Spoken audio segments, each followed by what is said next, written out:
दुनिया में सबसे पहले सालगिरह मनाने का रिवाज किस काफिर बादशाह ने शुरू किया था?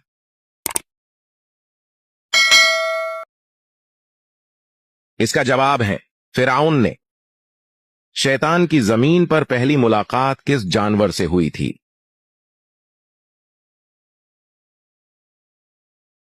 इसका जवाब है मछली से।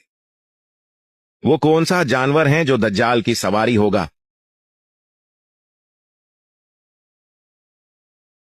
इसका जवाब है गद्दा। किस फल का बीज सांप के जहर को खत्म कर देता है?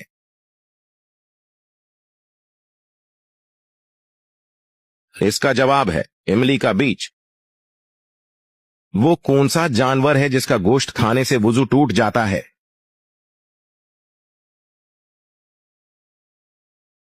इसका जवाब है ऊंट का।